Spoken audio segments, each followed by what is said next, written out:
For a session presented by Destination DC, please join us in welcoming Senior Vice President of Convention Sales and Services of Destination DC, Melissa Riley, in discussion with Skift's Creative Content Strategist, Kate Anderson.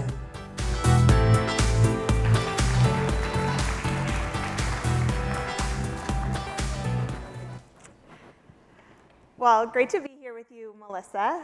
Thank you.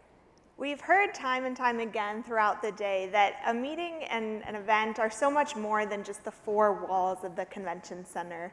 People really want to be inspired by the destination they're in, the people, the culture, the sense of place. And you and I are both from DC, which is why I'm particularly excited to talk with you today about how planners can tap into that sense of inspiration and sense of purpose to plan really authentic moments and experiences in DC.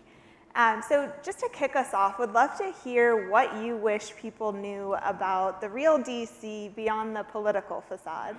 Yeah. Well, in this day and age, that's a little hard.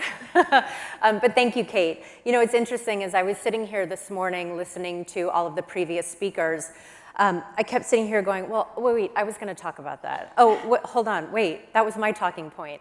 But I think all of the conversations that we've had this morning really underpin the fact that these themes that we're hearing throughout today's session, they aren't just trends. These are truly kind of the values of what we stand for in our industry. And you brought up the word authentic. Ken brought up authentic earlier. And I laugh because we recently held our Global Advisory Board in Washington, D.C., and they said, authentic is just another one of those industry buzzwords, right, that we happen to use over and over and over-exhaust. And they said, what you're really looking for is an emotional experience. You're looking for an emotional connection, either with a place or a speaker. Inspiration is what you're looking for at the end of the day. You know, we were laughing as we were prepping for this because Kate asked me what my kind of emotional connection in Washington, D.C. was. And I recently I'm an avid reader, and so I went to the Book Festival Gala, which is housed in the Library of Congress, the most beautiful and the largest library in the world. And I'm walking down the hallway going to listen to all of these new authors, and this woman kind of taps me on the shoulder, and I turned around, and it's Linda Carter, and she complimented me on my outfit. And I was like, oh my God, Wonder Woman likes what I'm wearing. This is incredible. But that can only happen in Washington, D.C., right? And so how do you take that same kind of emotional connection and do it in the place where your meeting is happening, or how are you individually inspired? And one of the things that our advisory board said is, you know, it's not always Wonder Woman who's going to inspire you. It's often the people who are part of the fabric of the community that you live in. So recently we just hosted a pediatric cardiology event. And I think often to Dr. Gil Wernovsky, who's a pediatric cardiologist. And you sit there and you listen to him talk, and here's a gentleman who is spending his time educating others. And meanwhile, he's taking away from literally saving babies' lives, right? And so when people ask me what I do, it's always hard to define our industry, as we talked about earlier in the workforce development conversation. But it's you know, you're dealing with people's and platform who literally change the course of people's lives and save babies. So what we do is so much bigger, and it's inspired, whether it's through Wonder Woman or intellectual capital in the city or the program that you put together. Yeah, and you know, there is so much happening in Washington, but politics does still play a big part of the culture. I just think of my own family. You know, my dad is a lobbyist, my uncle is a chief of staff on the Hill, so it's really at the core of the people of the city. How does that political culture impact meetings in DC? You're not going to let me get away with that lack of political conversation. So yes, it's true. Washington, D.C. is a political ecosystem, and as much as sometimes we try and change that narrative, we embrace who we are at our core, and it is who we are.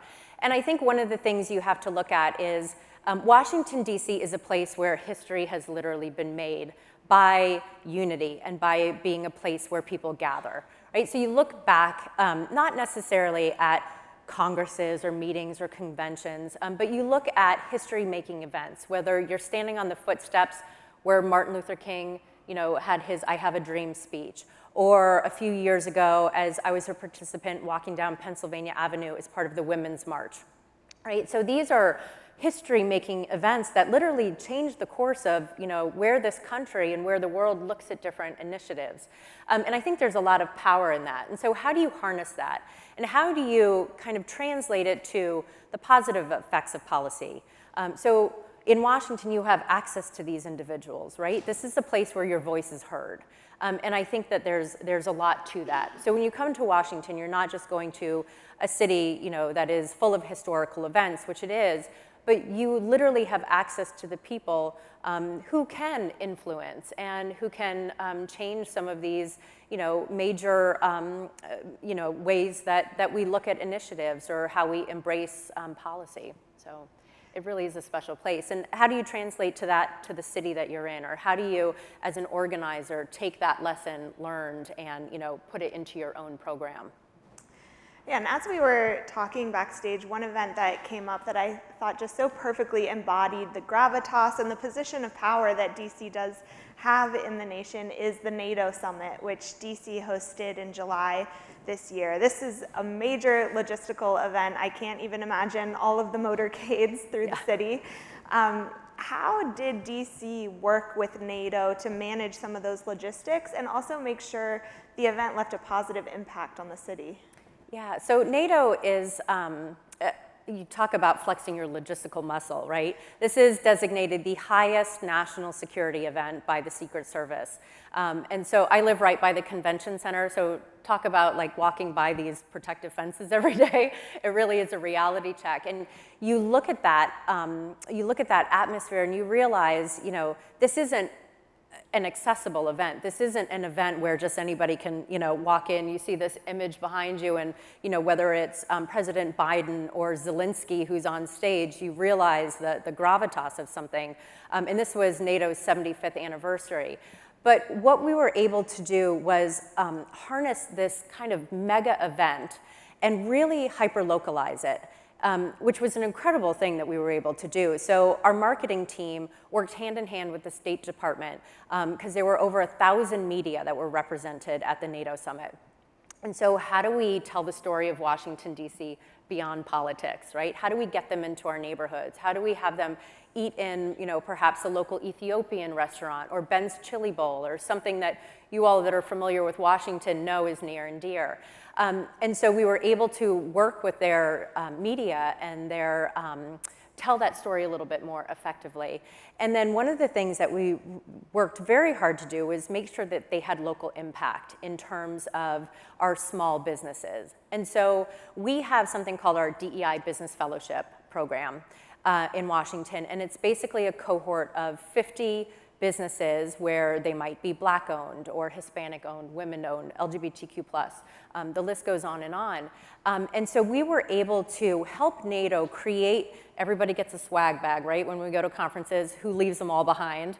These swag bags were phenomenal. I stole one and have one in my house now. But so they curated all of these products through our DEI business cohort. And so they created these, really localized giveaways for delegates from all over the world who had a little bit of a taste of Washington, D.C. And that DEI Business Fellowship is really something that you can look for in any city that you go to.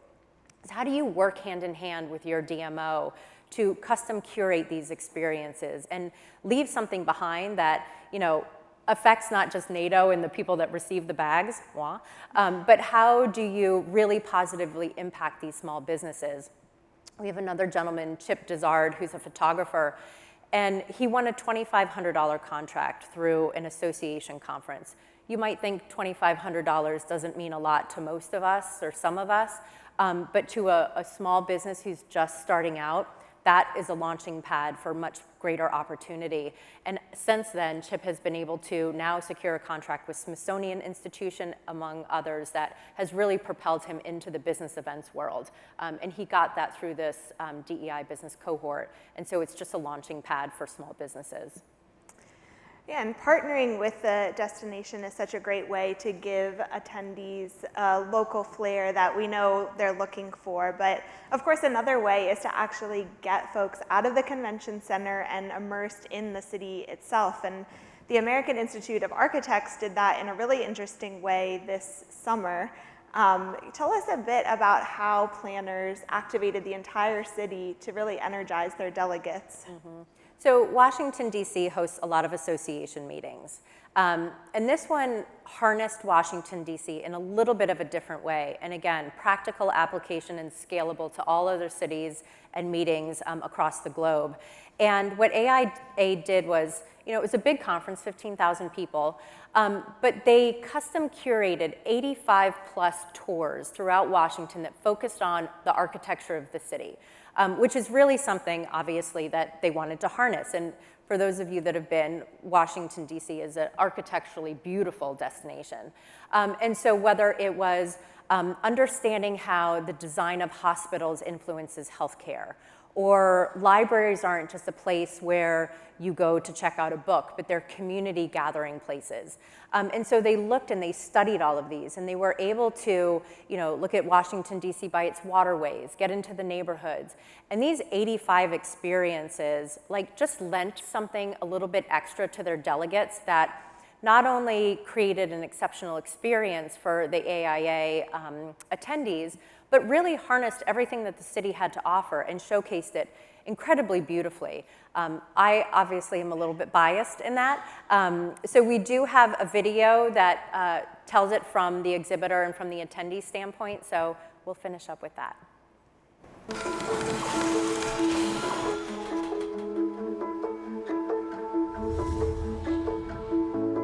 The AIA conference is special because architects literally build cities and build the world. And so for us, it's much more than a convention center destination. It's really the entire city.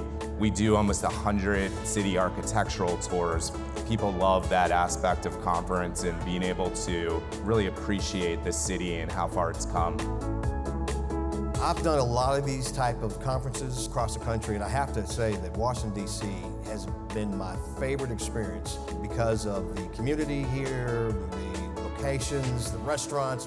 The architecture in DC itself, it's beautiful to walk around and see such a good mix of new and of old.